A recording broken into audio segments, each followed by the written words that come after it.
అందరికీ నమస్కారం అండి.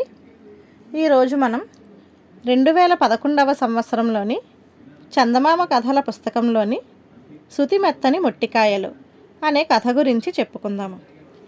ఈ కథ రచించింది యాడ్ల ఆదిలక్ష్మి గారు. కుందనగిరి గ్రామంలో ఒకప్పుడు సిద్ధరాముడు అనే యువకుడు ఉండేవాడు.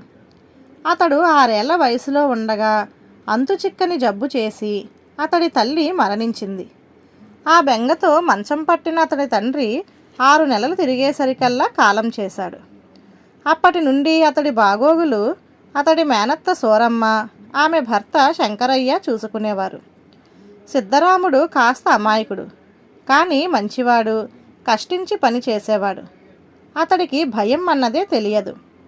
అతడి తల్లిదండ్రులు చనిపోయేటప్పటి నుండి సిద్ధరాముణ్ణి, అతడి ఆస్తిపాస్తుల్ని దగ్గరుండి చూసుకునేందుకు సోరమ్మత్త, శంకరయ్య మామలు వాళ్ళ ఊరు వదిలి కుందనగిరికి వచ్చేశారు. మొదట్లో సోరమ్మత్త సిద్ధరాముణ్ణి బాగానే చూసుకునేది. సోరమ్మత్తకు సంతానం కలగలేదు. దాంతో క్రమంగా సిద్ధరాముడి మీద తెలియకుండానే ఈర్ష్యాద్వేషాలు పెంచుకుంది. ఇరుగు పొరుగు అమ్మలక్కలు, నీకెటూ పిల్లలు లేరు కదా సోరమ్మ, సిద్ధరాముడినే నీ కొడుకు అనుకో అనటంతో సోరమ్మకి కడుపు మంట పెరిగిపోయేది. దాంతో ఎవరూ చూడనప్పుడు సిద్ధరాముడి నెత్తి మీద మొట్టికాయలు వేసేది. ఆ వంక ఈ వంక పెట్టి తెగ తిట్టేది. భార్యను సంతృప్తి పరచటానికి శంకరయ్య కూడా సిద్ధరాముడిని ఈసరించి తిడుతూ ఉండేవాడు. సిద్ధరాముడికి మాత్రం అత్తమామలంటే ఇష్టము, గౌరవము. తల్లిదండ్రులు లేని తనని చిన్నప్పటి నుండి వాళ్లే గనక పెంచి పెద్ద చేయకపోయి ఉంటే తాను ఏమైపోయి ఉండేవాడో అనుకునేవాడు. వాళ్ళ మెప్పు కోసం ఇంటి పని, పెరటి పని, తోట పని, పొలం పని చెప్పకముందే చేసేవాడు. అయితే రాను రాను సోరమ్మ గయ్యాలితనం పెరిగిపోసాగింది. సిద్ధరాముడి నెత్తిమీద మొత్తటం సోరమ్మత్తకి, తిట్టటం శంకరయ్య మామకి అలవాటైపోయింది. దాంతో ఒకరోజు ఇదంతా తలుచుకొని సిద్ధరాముడికి చాలా బాధ కలిగింది. పొలం నుండి ఇంటికి రాబుద్ది కాలేదు. అడవిదారి పట్టి అలా నడుచుకుపోయాడు. సాయంకాలం అయ్యేసరికి ఓ సెలయేరు వద్దకు చేరాడు. నీటిలో కాళ్ళు చేతులు కడుక్కొని దాహం తీర్చుకున్నాడు. ఒడ్డునే ఉన్న చింత చెట్టు క్రింద జారగిలపడ్డాడు. తన స్థితి తలుచుకొని కళ్ళనీళ్లు పెట్టుకున్నాడు. ఇంతలో చెట్టుపై నుండి భీకర శబ్దం వినిపించింది. అతడి చుట్టూ గులకరాళ్ల వర్షం కురిసింది. 1-2 రాళ్ళు అతడి మీద కూడా పడ్డాయి. శంకరమ్మామ కూడా డబ్బాలో గులకరాళ్ళు వేసి గలగలలాడించినట్లుగా తనను తిడుతూ ఉంటాడు అనుకున్నాడు సిద్ధరాముడు. అంతలో టపటపా చింతకాయలు రాలి అతడి నెత్తి మీద పడ్డాయి. మేనత్త మొట్టికాయలు ఇలాగే ఉంటాయి కదా అనుకునేసరికల్లా అంత బాధలోనూ అతడికి నవ్వు వచ్చింది. వెంటనే చెట్టు మీద నుండి వాడి ముందుకు దూకిందో దయ్యం. పొట్టిగా లావుగా ఉన్న దయ్యం సిద్ధరాముడిని భయపెట్టడానికా అన్నట్టు వికృతంగా అరుస్తూ వింత చేష్టలు చేసింది. మన వాడికి అసలే భయం తెలియదాయే. దాని వింత చేష్టలు, వికృతపు కోతలు చూసి ఫకాలున నవ్వాడు. అంతసేపు అతడిని భయపెట్టడానికి చిందులు తొక్కిన దయ్యం ఆయాసంతో రొప్పుతూ, ఒరే అబ్బి, నీకు భయం వేయటం లేదు అంది.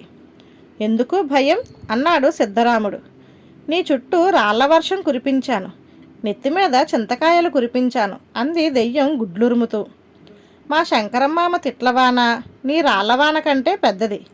ఇక నా నెత్తిమీద నువ్వు రాల్చిన చింతకాయలు మా సోరమ్మత్త మొట్టికాయలతో పోలిస్తే సుతారంగా ఉన్నాయి. వీటికే భయపడిపోతానా అన్నాడు.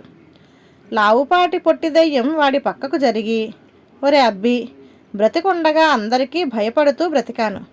చచ్చి దయ్యాన్నై అందరినీ భయపెడుతూ సంతోషిస్తున్నాను. నాకు తారసిల్లిన వారందరూ నా చేష్టలకు భయపడి ఉంజీలు తెరుచుకుపోయారు. నీ ధైర్యం చూసి ముచ్చటగా ఉందిరా అబ్బి, నీ కథ ఏంటో చెప్పు అన్నది. సిద్ధరాముడు తన కథంతా దానికి చెప్పుకున్నాడు. దెయ్యం, ఒరే అబ్బాయి, నేను నీతో పాటు మీ ఇంటికి వస్తాను. సోరమ్మత్త, శంకరయ్య మామలకు బుద్ధి చెబుదాం. అయితే నేను నీకు తప్ప ఎవరికి కనబడను. అక్కడ సందర్భాన్ని బట్టి నేను ఏం చేస్తే నీకు మేలవుతుందో నాకు చెప్పు. నేనెవరికీ కనబడను గనక ప్రత్యక్షంగా నాతో చెప్పినట్లుగా కాకుండా నేనేం చేయాలో అన్యాపదేశంగా చెప్పు అంది. సిద్ధరాముడు సరే అన్నాడు. ఇద్దరూ కలిసి ఇల్లు చేరారు. సూరమ్మత్త సిద్ధరాముడిని చూడగానే కోపంతో చిందులు తొక్కింది. శంకరయ్య మామ, పొద్దున్నుంచి ఇంటికి రాకుండా ఎక్కడికి ఊరేగావు? అచ్చోసిన ఆంబోతులా ఊరి మీద పడి తిరగకపోతే పని పాట చక్కబెట్టవచ్చు కదా, బుద్ధిలేని గాడిద అంటూ తిట్లు లంకించుకున్నాడు. శంకరయ్య మామ తిట్లు ఆపగానే, అమ్మయ్య, రాళ్ళవాన కురిసినట్లుంది మామయ్య అన్నాడు సిద్ధరాముడు. లావుపాటి పొట్టి దయ్యానికి తనేం చేయాలో అర్థమైపోయింది. అరచేతి మందాన ఇల్లంతా రాళ్లవాన కురిపించింది. సూరమ్మత్త శంకరయ్య మామ నూరెళ్ళపెట్టారు. సిద్ధరాముడు నవ్వుతూ, ఓర్ నాయనో, ఈ రాళ్ళన్నీ ఊడ్చి పారేయడానికి సూరమ్మత్త చేతిలో చీపుళ్ళెన్ని విరగాలో అన్నాడు. దిగ్భ్రాంతి చెందిన సూరమ్మ చీపురు చేతిలోకి తీసుకుని ఊడ్చబోయింది. అంతే, చీపురు కాస్త విరిగి కూర్చుంది. మరొక చీపురు తీసుకుంటే అది అంతే. భార్యాభర్తలిద్దరూ ఆశ్చర్యపోయారు.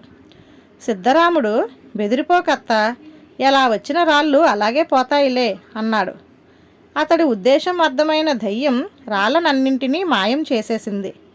అయోమయంలో పడిన సూరమ్మతో సిద్ధరాముడు, అత్త, ఆకలేస్తోంది, అన్నం పెట్టవు అన్నాడు.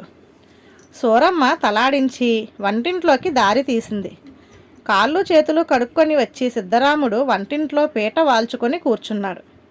అన్నం కూర వడ్డించిన కంచాన్ని అతడి ముందు పెట్టి అలవాటుగా అతడి నెత్తి మీద ఒక మొట్టికాయ వేసింది సూరమ్మ. సిద్ధరాముడు, అత్త, ఈరోజేమిటి? నీ మొట్టికాయ గట్టిగా కాక శుతిమెత్తగా ఉంది. నీ మెడలోనూ చేతులకి ఉన్న నూలుదారపు దండలంత మెత్తగా ఉన్నది అన్నాడు. కంగారుగా సూరమ్మ చేతులు చూసుకుంది. చేతులకి బంగారు గాజులకు బదులు నూలుదారపు దండలున్నాయి. మెడ తడిమి చూసుకుంటే చంద్రహారంతో సహా బంగారు నగలన్నీ నూలుదండలైపోయాయి. సూరమ్మకు స్పృహ తప్పిపోయింది.